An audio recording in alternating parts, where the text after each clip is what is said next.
let's do the fun one first. Okay. Yeah. So you slid into Clayton's DMs. Slid right in. How long?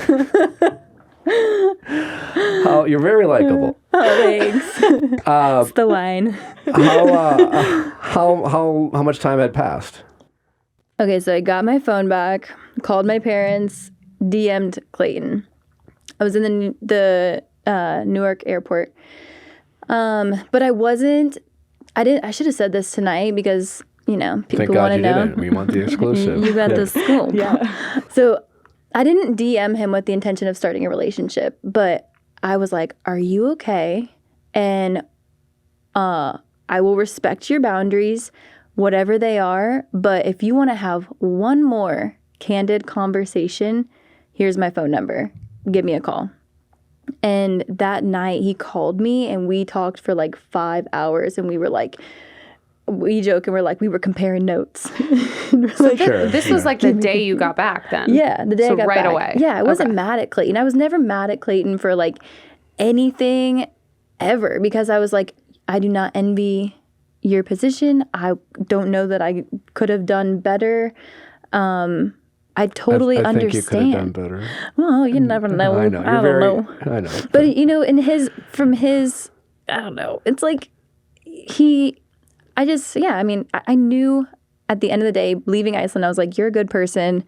And I guess to also like follow up your other question with like what we didn't see was like, Clayton has mentioned this before, because I was so set in my ways on the night that we first broke up, when we both go our separate ways, you get in your head, you have conversations and, you throw out what you're thinking. And one of the things was, does she just want to be the next Bachelorette? Did she just come here to get famous and didn't care about, like, disregarding my feelings? He got that in his head. I hope people know, like, I knew what had happened. I knew what took place.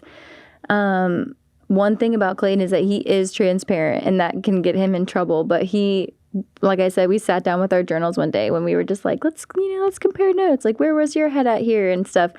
And there were no surprises. Like, we really talked about everything. And he was like, I want to know, or I want to make sure before we become something, before we try to make this work, like, you need to know where I was at a different time, or you don't need to know. But he's like, if you want to know, you can know. And we did. We talked about all of those things. And so, like, there were no surprises. Like, I knew he had strong connections. He's like, you're going to see this back. And I knew that was going to take place. But I did watch the season back. But I also was like, I guess, it was better for me to be preoccupied during certain, episodes.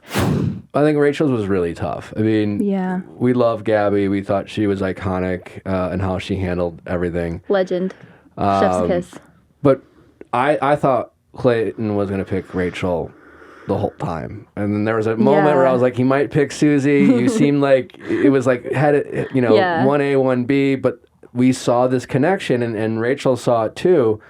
It was really hard to hear him say that in the fantasy suite that he told Rachel that he has never said I love you to anyone else. And not only, like, it's one thing to say it, but then you say that other kind of like thing that really reaffirms those words to make it seem extra special, even though it already felt special. Like, what was that like for you to hear back?